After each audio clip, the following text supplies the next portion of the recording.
Bharatiya Janata party के लोग बाबा भोलेनाथ की यात्रा को भी सांप्रदायिक करना चाहते हैं। कांवड़ जैसी निरपेक्ष यात्रा को, जिसमें गरीब, अमीर, स्त्री, पुरुष सभी लोग जाते हैं बाबा भोलेनाथ को गंगाजल चढ़ाने के लिए, उसको ये सांप्रदायिक सदियों से चलती आ रही है।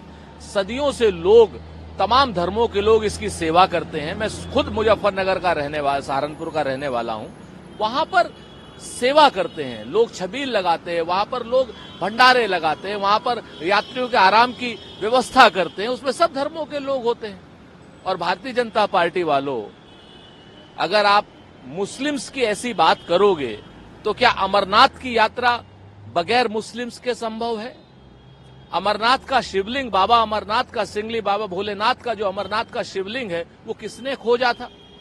इस तरीके की बात करके शुद्ध रूप से ये लोग चुनावी रोटियां सेकना चाहते हैं। जनता इनके इस एजेंडे को भी फेल करेगी।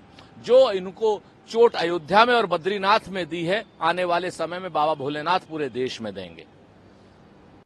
लगाया जाएगा। ऐसे आदेश सामाजिक अपराध हैं जो शांतिपूर्ण वातावरण को बिगाड़ते हैं। निश्चित तौर पर इस तरीके के आदेश सिर्फ सांप्रदायिकता को बढ़ाने के लिए, सरकार की विफलता को छुपाने के लिए, और ये जो कुर्सी की लड़ाई चल रही है गुजरात वर्सेज लखनऊ की वाया दिल्ली, इससे विषयांतर करने के लिए ही ऐसे आदेश दिए गए हैं। सांप्रदायिक सौहार्द बिगड़ता है ऐसे आदेशों से, कानून व्यवस्था बिगड़ती है ऐसे आदेशों से। हमारा समाज सदियों से एक दूसरे के शांतिपूर्ण सहअस्तित्व में रह रहा है। तमाम हमारे मुस्लिम भाई वहां पर कांवड़ यात्रियों का स्वागत करते हैं, लेकिन भारतीय जनता पार्टी ये चाहती नहीं है। भारतीय जनता पार्टी चाहती है कि हिंदू मुसलमान हो, ताकि वोटों का विभाजन धर्म के आधार पर हो सके, जो जनता विफल कर रही है। मंत्री योगी आदित्यनाथ में हिटलर की आत्मा है। देखिए, ओवैसी क्या कहते हैं इससे हमें मतलब नहीं, लेकिन ओवैसी क्या करते हैं ये देखने वाली बात है। ओवैसी साहब हमेशा भारतीय जनता पार्टी के सपोर्ट में आ जाते हैं। ओवैसी साहब तब जब कोई बयान देते हैं जब भारतीय जनता पार्टी का नेतृत्व परेशानी में होता है। आज चूंकि उत्तर प्रदेश में नेतृत्व परिवर्तन की आशंकाएं चल रही हैं, शाह साहब की और योगी साहब की लड़ाई चल रही है, ऐसे में उनको बचाने के लिए, विषयांतर करने के लिए ओवैसी साहब आ गए जो है बयान देने के लिए। अरे ओवैसी साहब, अपने क्षेत्र को देख लो, हैदराबाद को देख लो, हैदराबाद में भी देख लो, तेलंगाना में देख लो, आंध्रा में देख लो, लखनऊ में या मुजफ्फरनगर में वो कहते हैं ना कि मेरे अंगने में तुम्हारा क्या काम है। असम सरकार अब ये अगर निरस्त किया है तो निश्चित तौर पर जो पीड़ित पक्ष है उसे कोर्ट में जाना चाहिए।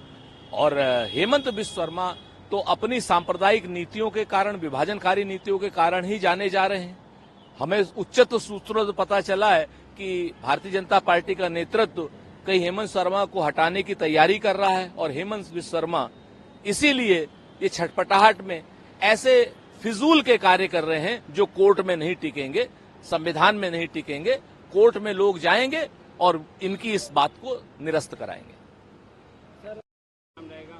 वहीं भाजपा में लगातार देखा जा रहा है, कोई बड़े नेता जो है लगातार अपने बयान दे रहे हैं कि भाजपा सरकार में सुनवाई नहीं हो रही है, तमाम अधिकारियों पे आरोप लगा रहे हैं। सर क्या किस तरह से देखते हैं, क्या कुछ कहेंगे इस पे? देखिए, भारतीय जनता पार्टी का गुब्बारा फूट चुका है। जनता जान चुकी है कि भारतीय जनता पार्टी सिर्फ सांप्रदायिक ध्रुवीकरण के नाम पर चुनाव जीतती है, काम नहीं करती है, पेपर लीक नहीं रोकती है, जनता को रोजगार नहीं देती है, जनता को महंगाई से निजात नहीं देती है, चीन की समस्या का समाधान नहीं करती है, महिलाओं को जिस तरीके से उत्पीड़ित किया जाता है भारतीय जनता पार्टी सरकार में, सब समझ गई है। अब जनता जाग गई है। इसीलिए भारतीय जनता पार्टी के वो नेता जो सांप्रदायिक होते हुए भी कम से कम राजनीतिक हैं, वो अपनी बात कह रहे हैं और भारतीय जनता पार्टी को बता रहे हैं कि आज तक की सर्वकालिक भ्रष्ट सरकार है, और भ्रष्ट सरकार को ना कोई वोट देना चाहता है, ना ही कोई भ्रष्ट सरकार के साथ रहना चाहता है। 10 की 10 सीटें इंडिया गठबंधन जीतेगा, ऐसा हमारा पूर्ण विश्वास है। सर आगे की स्थिति का पता चल जाएगा, कौन सी पार्टी कितनी मजबूत है? देखिए, उपचुनाव से कभी पार्टी का ये सब नहीं पता चलता है। ऐसा हमारा मानना है कि भारतीय जनता पार्टी का पता लोकसभा के चुनाव में चल गया है। उसके बाद 13 उपचुनाव हुए 7 राज्यों में, उसमें भी आप पता चलना कह सकते हैं। आगे 10 राज्यों के 10 उपचुनाव हैं उत्तर प्रदेश में। सच बात यह है कि जनता जाग गई है। हमारा बड़ा स्पष्ट मानना है कि जनता अब इस बार खदेड़ा करेगी भारतीय जनता पार्टी का उपचुनाव से शुरुआत की है। हो गई वहीं पे जो लोको पायलट का कहना है कि पहले विस्फोट की आवाज आई फिर उसके बाद ये हादसा हुआ। अश्विनी वैष्णव रील बनाने में व्यस्त हैं। वो रेल मंत्री नहीं रील मंत्री हैं और वो कवच वाला जो उनका एक फार्मूला था कि कहां गया वो हमारी समझ से बाहर है। इस तरीके से हादसे हो रहे हैं। रेल की सुरक्षा के साथ, रेल के यात्रियों की सुरक्षा के साथ खिलवाड़ किया जा रहा है और जिस तरीके से भारतीय जनता पार्टी के लोग और उनके कहने पर रेल के अधिकारी फिजूल की बातें कर रहे हैं, वो अपने आप में द्योतक है कि भारतीय जनता पार्टी का रेल मंत्री पूरी तरीके से फेल हो चुका है, इस्तीफा दे। वो रेल मंत्री नहीं रहा, रील मंत्री है और रेल की सुरक्षा की जिम्मेवारी कहीं किसी और की तो है नहीं। अश्विनी वैष्णव जी, अगर विस्फोट हुआ है तो क्यों विस्फोट हुआ, इसकी भी जानकारी आप जनता को दीजिए, दोषियों को पकड़िए। रेल सबसे सुरक्षित साधन माना जाता था, लेकिन भारतीय जनता पार्टी की सरकार में इतनी रेल दुर्घटनाएं हुई कि अब रेल में बैठने में लोगों को डर लगता है।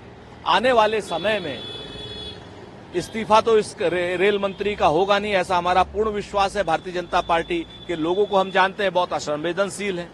कम से कम रेल की सेफ्टी पर तो ध्यान दीजिए। कल आरएसएस प्रमुख मोहन जी भागवत ने, जो नॉन बायोलॉजिकल लोग हैं, नॉन बायोलॉजिकल प्राइम मिनिस्टर हैं अपने आप को जो कहते हैं, उनसे बहुत चुटकी ली है। उन्होंने स्पष्ट कहा कि कुछ लोग जो हैं अति मानव अपने आप को समझ रहे हैं, भगवान बनना चाहते हैं, देवता बनना चाहते हैं और उसके बाद विष्णु बनना चाहते हैं। ये मोहन जी भागवत का आज तक का सबसे करारा हमला है आदरणीय नरेंद्र मोदी जी के ऊपर, ऐसा हमें लग रहा है।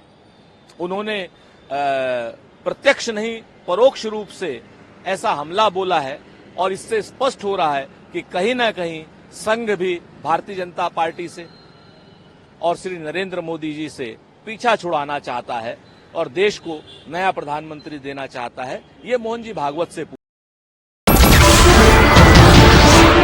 नमस्कार, मैं हूं मानक गुप्ता। अगर आपको हमारा ये वीडियो पसंद आया हो तो इसे लाइक और शेयर जरूर करें और हां, हमें सब्सक्राइब और फॉलो करना ना भूलें ताकि आप देश और दुनिया की कोई खबर मिस ना करें। तो जुड़े रहिए हमारे साथ और देखते रहिए न्यूज़ 24।